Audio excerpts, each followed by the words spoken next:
স্বপ্নকে বিশ্বাস করেই আমি দক্ষিণ এশিয়ার মধ্যে সফলতম হতে পারতাম, তাহলে এত ছোট স্বপ্ন দেখতাম না, আমি পুরো পৃথিবীর মধ্যে সফলতম হওয়ার স্বপ্ন দেখতাম। কিন্তু স্বপ্ন এবং বাস্তবতার মধ্যে অনেক পার্থক্য রয়েছে। আজকে তাদের তিন বক্তা যে তথ্যগুলো দিয়ে গেলেন, তাদের তথ্য অনুযায়ী 1971 থেকে আজকে 2022 সালে এসে বাংলাদেশ প্রত্যেকটি ক্ষেত্রে উন্নত হয়েছে। হ্যাঁ, আমরা বিশ্বাস করি উন্নত হয়েছে, কিন্তু দক্ষিণ এশিয়ার অন্যান্য দেশ কিংবা পৃথিবীর অন্যান্য দেশ কি বসে রয়েছে?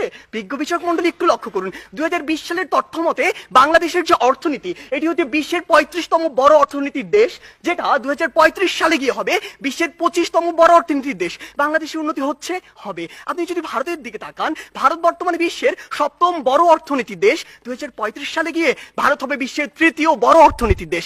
ভারত আপনার দিকে তাকিয়ে বসে রয়েছে না, দক্ষিণ এশিয়ার অন্যান্য দেশ বসে থাকছে না, পৃথিবীর অন্যান্য দেশগুলো বসে থাকছে না।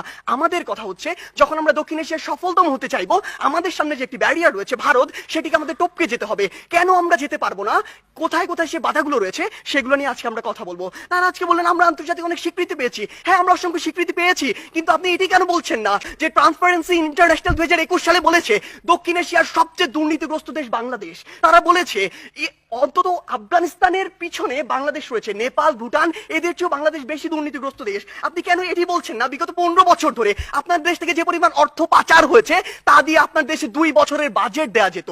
আমাদের সমস্যাগুলো এই জায়গায়। আপনি শিক্ষা নিয়ে কথা বলছেন, বাংলাদেশের শিক্ষা খাত যদি লক্ষ্য করুন, পৃথিবীর কোন মধ্যমায়ের দেশ, স্বল্পোন্নত দেশ কিংবা উন্নত দেশে জিডিপির মাত্র 2% শিক্ষা খাতে বরাদ্দ দেওয়া হয় না, বাংলাদেশে মাত্র 2% দেওয়া হয়। শুনে অবাক হবেন, এই 2%-এর অধিকাংশই চলে যায় আমাদের ওই শিক্ষক কর্মকর্তা কর্মচারীদের বেতন দিতে। আপনি যদি লক্ষ্য করুন যে আজকে কেন ভারত আপনার চেয়ে এগিয়ে থাকবে, আজকে এই পজিশন দাঁড়িয়ে পৃথিবীর যত মাল্টিন্যাশনাল কোম্পানি রয়েছে তাদের যদি একটি তালিকা করেন, সেরা 10টির অন্তত 9টি পাবেন যেখানে ভারতের যারা রয়েছে তারা সিইও, কিন্তু বাংলাদেশের একটিও পাননি, আগামী 10 বছরেও পাবেন না। এই ক্ষেত্রে গুরুত্বপূর্ণ কিছু কথা রয়েছে যেগুলো আপনারা উপেক্ষা করে যাচ্ছেন।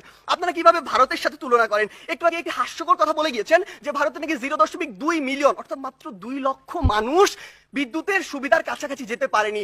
আপনি একবার চিন্তা করেছেন ভারতের জনসংখ্যা কত? 130 কোটি জনসংখ্যার একটি দেশ, আর আপনি 17 কোটি জনসংখ্যা নিয়ে ভারতের সাথে তুলনা করছেন। আপনি যদি 17কে 130-এর সাথে তুলনা করে সে অনুযায়ী গুণ করতেন, তাহলে দেখবেন ভারত আপনার চেয়ে অবশ্যই এগিয়ে রয়েছে। আপনি আজকে কথা বলছেন বাংলাদেশের বিভিন্ন খাত নিয়ে, কৃষি খাতের কথা বলছেন। বাংলাদেশের কৃষি খাতের জন্যই আমাদের কারো ভুগতে হবে। বাংলাদেশের কৃষি খাতে আপনি এই জরিপে আর আপনার এই পরিসংখ্যানে যা দেখাচ্ছেন, কৃষকের কাছে যান সেটি দেখতে পাবেন না। কৃষক আজকে তার ধানে আগুন পর্যন্ত লাগিয়ে দেয়। আজকে কি হয়েছে? আজকে হয়েছে যে পুরো বাংলাদেশের যে হাসপাতালের যে সিস্টেম, স্বাস্থ্য খাত, এটি 8 থেকে 10টি কোম্পানির হাতে, মানুষের হাতে জিম্মি রয়েছে। এটি থেকে বের হয়ে আসতে হবে। আজকে আমাদের ঢাকা শহর কেন্দ্রিক সবকিছু সেন্ট্রালাইজড হয়ে গিয়েছে, এখান থেকে ডিসেন্ট্রালাইজ করতে হবে। ঢাকা শহর পৃথিবীর বসবাসের অনুপযোগী শহরদের মধ্যে অন্যতম। এই অন্যতম হওয়ার যে কারণটি, এই অন্যতম কারণটি হচ্ছে এটি। আমাদেরকে এই জায়গাগুলোতে কাজ করতে হবে। আপনি ডেল্টা প্লেনের কথা বলছেন, আপনি প্যারিস চুক্তির কথা বলছেন। এই প্যারিস চুক্তি থেকে যেমনটি ট্রাম্প করেছিল, যখন ইচ্ছা তাদের স্বার্থ থাকবে না, বের হয়ে যাবে। আপনাকে আপনাদের নিজের স্বার্থ দেখতে হবে। আপনি দেখবেন ওই কার্টাগোনা প্রোটোকল চালু হয়েছিল ঠিকই, যুক্তরাষ্ট্র মনে করেছে যে পরিমাণ কার্বন নিঃসরণের লিমিট দেওয়া হয়েছে সেটা তার পক্ষে মানা সম্ভব না, সে বের হয়ে গিয়েছে। তারা সেইটুকুই লক্ষ্য করবে।